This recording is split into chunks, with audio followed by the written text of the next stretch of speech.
afternoon, Bond fans. Well, today we're going to be looking at the next entry in the Roger Moore James Bond canon, the 1983 film Octopussy. Hopefully you'll now see the lovely title sequence, and if you don't, then there'll be some kind of copyright problem with it, and there's nothing I can do about that. But if you don't see it, then I'll just see you in a moment and we'll start talking about this wonderful James Bond film. Fill her up, please.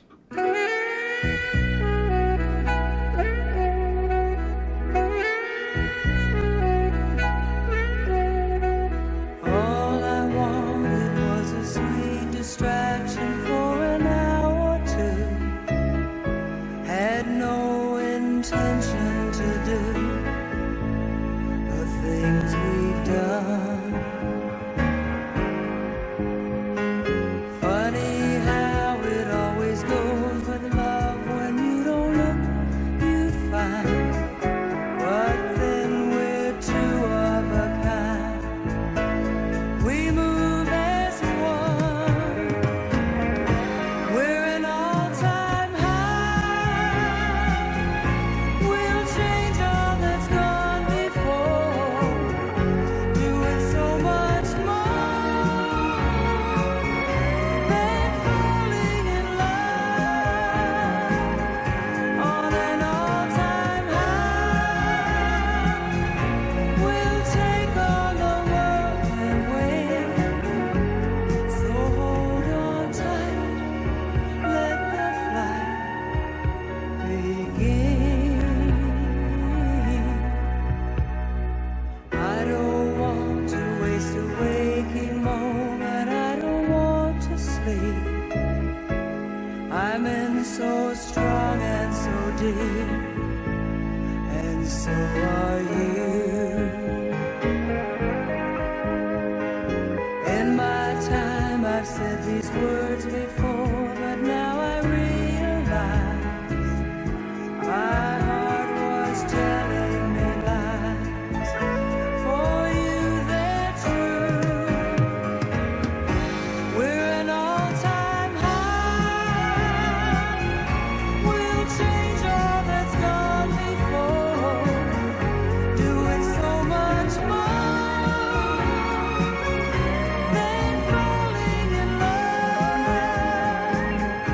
On an all-time high. We'll take on the world and win. So hold on tight, let the flight begin. So hold on tight, let the flight begin. We're an all-time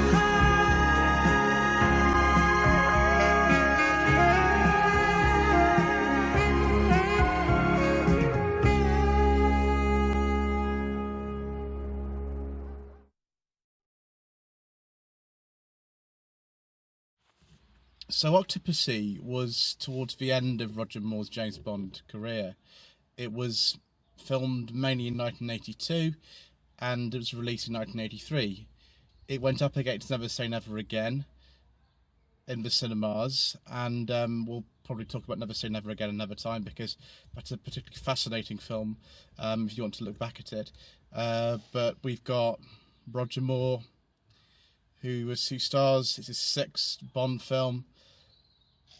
Lois Maxwell, not Bernard Lee this time for the first time. Robert Brown as M, who played Admiral Hargreaves in Spy Who Loved Me. Desmond Llewellyn as Q. Smithers is Q's assistant. Jeremy Bulloch, who you might know from the Star Wars franchise.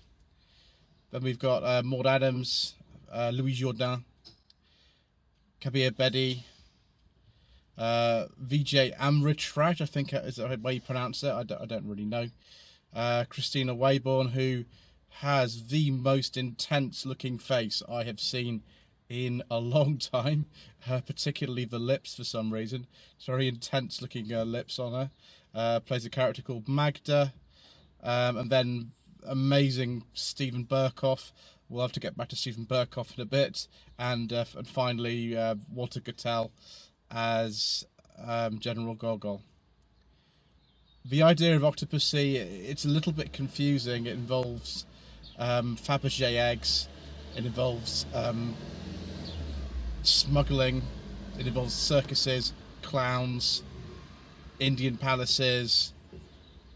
The Octopussy short story from Living Daylights collection of Williams Living wrote in the 1960s. To be honest, the film's a bit of a mess. It actually paces out okay when you watch it, and it kind of makes sense in sort of Bond universe way. Obviously, that's a bit different from, you know, making sense in a lot of film logic anyway. But it isn't the worst Bond film I've seen in terms of, you know, what's going on. But if you try to explain to somebody why all the bits fit together, then, you know, it's a bit difficult. Anyway, it was filmed in India, West Germany, some bits in the United States of America, then a lot actually in Britain. The whole sequence with the train and the circus and the bit that's supposed to sit in Cuba, a lot of that was filmed in Britain. The Nene Valley Railway in Peterborough, for example, RAF Northolt, a couple of other air bases. But of course, the film's got some brilliant set pieces in it. The bit where Bond drives an old Mercedes W108 on a railway track, the Acrostar jet in the title sequence, the stunts at the end of the film with the old plane that they fight on top of. The film's got some really good moments, but I just think the pacing's a little bit weird. There are bits of the film that could be considerably shorter and not really lose too much, and also some of it just is a bit silly. I think the Tarzan sound effects and Bond telling a tiger to sit, I just think it's a little bit much. I mean, I'm a very big fan of Roger Moore. I've never seen a film that he's done that I didn't enjoy his performance in it, and Octopussy's no exception. But I think the film's a little bit long, it's a little bit bloated. I think the character of Magda, who's played by Kristina Wayborn, I don't know, I'm not very particularly fond of that character, particularly with her very intense delivery in her lips, which just look really disturbing. Not a huge fan of her. I think Maud Adams is good. Louis Jourdain is alright, I suppose. I do like the film being set in India. I've been to India, and it is as colourful and chaotic as it appears, although it is a bit of a stereotypical kind of depiction of India. I don't think that's a surprise to anybody. Beautiful, beautiful locations, though. Very, very good soundtrack by John Barry. Probably not my favourite one of his, but still very, very good. The title song, though, by Rita Coolidge, All Time High. It's not really an all-time high, it's a bit of an all-time mediocrity, in my opinion.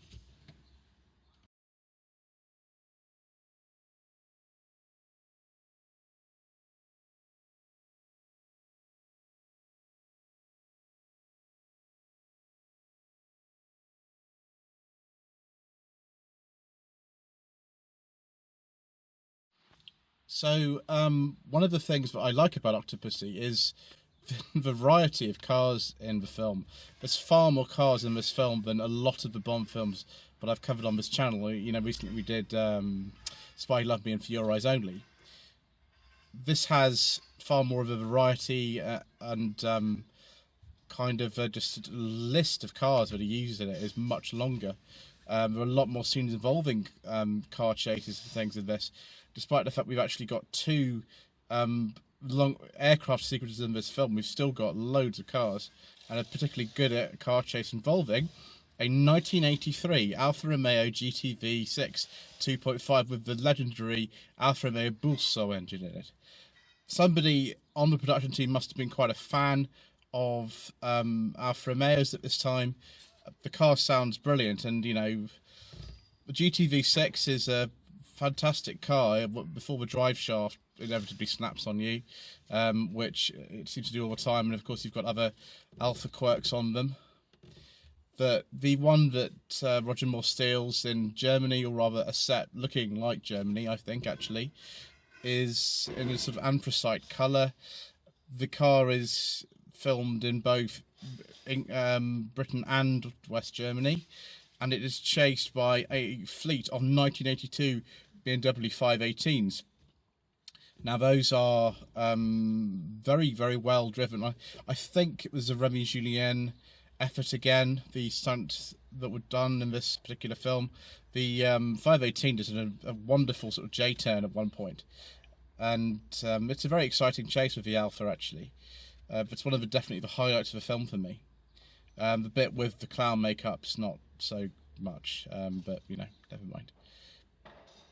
Another quite interesting car that's used in Octopussy is a 1980 Range Rover convertible that's a conversion called the Rapport Huntsman. The factory Range Rovers at this time were not offered as a convertible.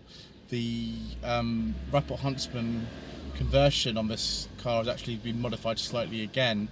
The little quarter light posts on the doors, like sort of would be about there, those have been removed. I don't know, just to show off the lady's assets who's driving it on one's behalf, maybe.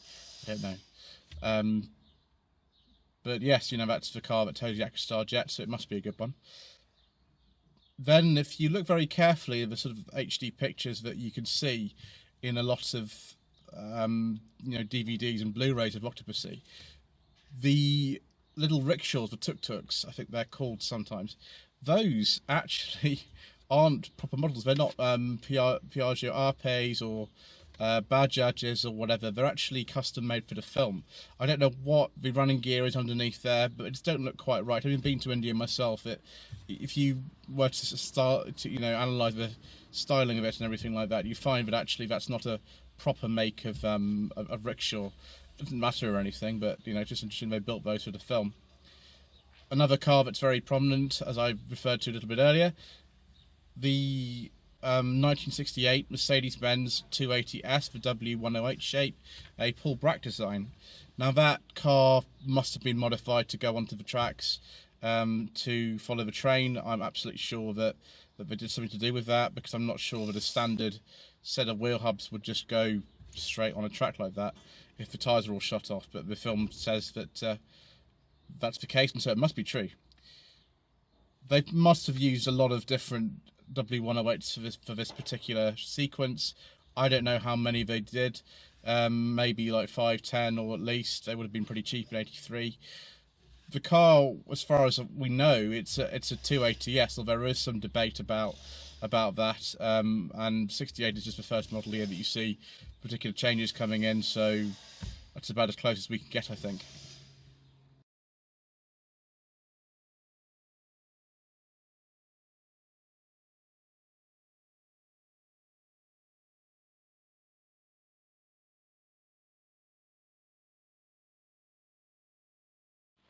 That's just the first section of cars in Octopussy. There are an awful lot more. One of them, which belongs to one of the Maharajas now, is a 1934 Rolls-Royce Phantom II Sedan de Ville by the coach building firm Windovers.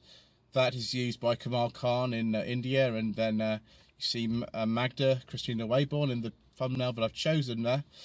It's not particularly that interesting to somebody like me, but beautiful old car anyway. General Orlov, when Bond steals his Mercedes, he pursues it through the countryside of East Germany, Peterborough, the Nene Valley Railway, in a 1977 Volga M24 diesel.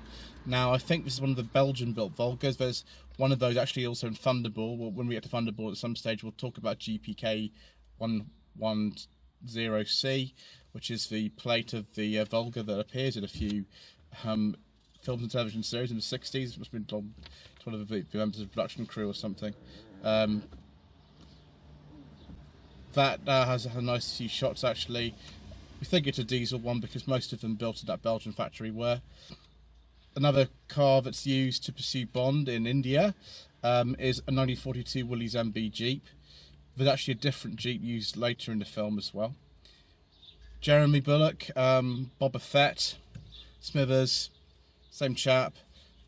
The scene that's filmed outside Sotheby's, he is in a taxi. I don't normally talk about Austin FX or taxis in most of these things because there's so many of them in virtually any television program and film from the late 1950s through to the late 1990s. But anyway, he drives one of those. It's a 75 model JYE 885N, and very briefly Robert Brown as M gets chauffeur driven in Germany in a 1978 BMW 7 Series, the E23 shape.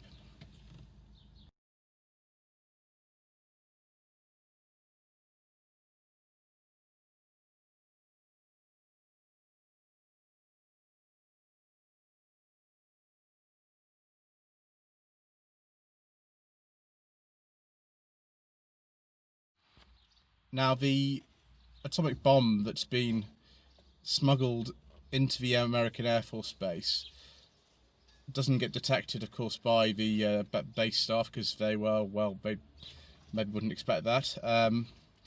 But their first line of defence at the base is a 1974 Chevrolet Chevelle Malibu Colonnade hardtop sedan. I don't know if they had those in American Air Force bases in Germany at the time, but you know, the film says they did. Also, there's quite a few military vehicles in Octopussy. There's a Dodge M37 in the sequence of the film, but supposed to be set in Cuba. There's a Jeep M38A1, again in the same sequence. There's a 1943 GMC CKW 352. That's a bit similar to the Duck models, if you know what those are. Then there's a really strange thing. In the scene that's set supposedly in Germany somewhere, or East Germany, I think, or something, but it's actually filmed near Peterborough, there are a couple of fake IFA P3 military Jeeps, and those are based actually, I think, on Land Rover Series 3s. Somebody's very kindly pointed that out because the front suspension looks the same. It's the same kind of thing they did when we get to Living Daylights. We'll look at a GAZ that's was sort of modified to look a little bit like a GAZ replica based on a Land Rover 90 chassis, which plays a prominent part in that film. Another one of the Jeeps that's used by Kamal Khan's men in India is a 1954 Mahindra CJ3B. Apparently, I don't know much about Mahindras, but those Jeeps were made in left-hand drive only until the late 1960s.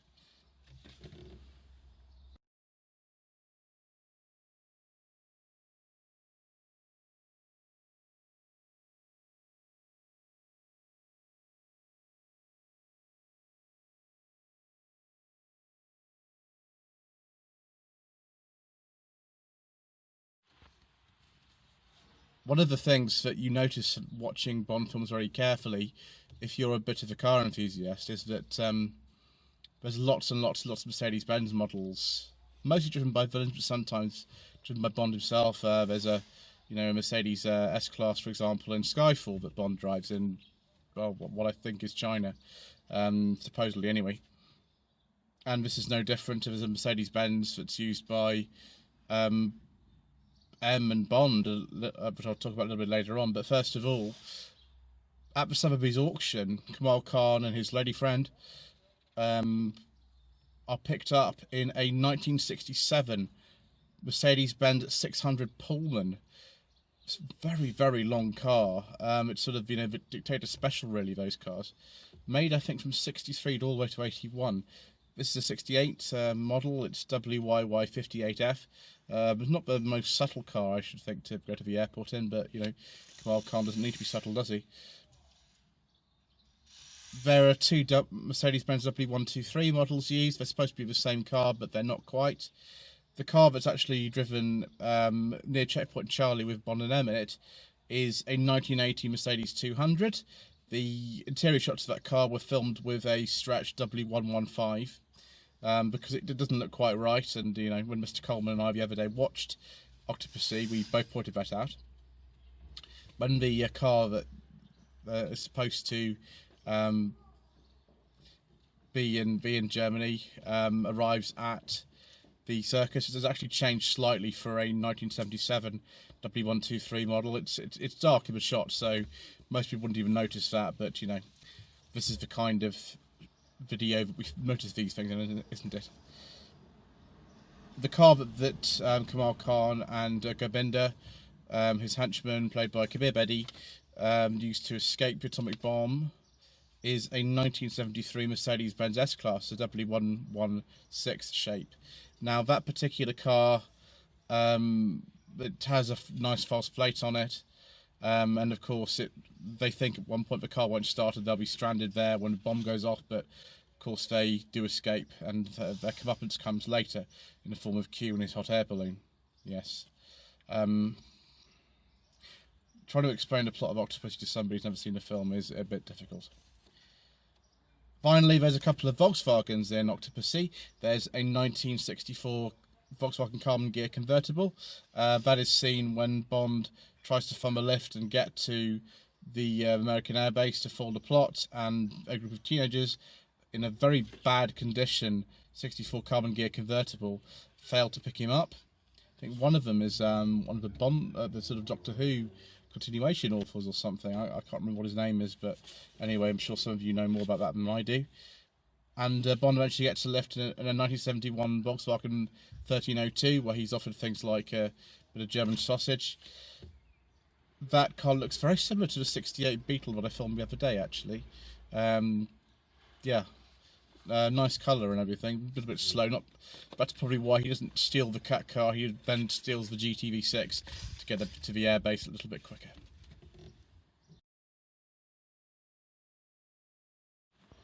So that's it for the Cars of Octopussy. Is the film worth watching in 2020? I don't know. This one never sat too right for me. I think there's better films, even in Roger Moore's own filmography from the James Bond series. I think For Eyes Only and Spy Who Loved Me are better than this.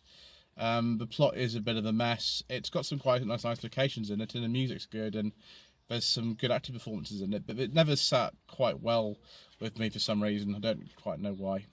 Anyway, please subscribe to the channel if you haven't already done so for more episodes of Cars on Television.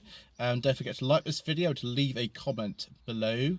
I've got an Instagram page, instagram.com/Lloyd_vehicle_consulting. I've got a Facebook page too, facebook.com/Lloyd Vehicle Consulting. Thank you ever so much indeed once again for watching.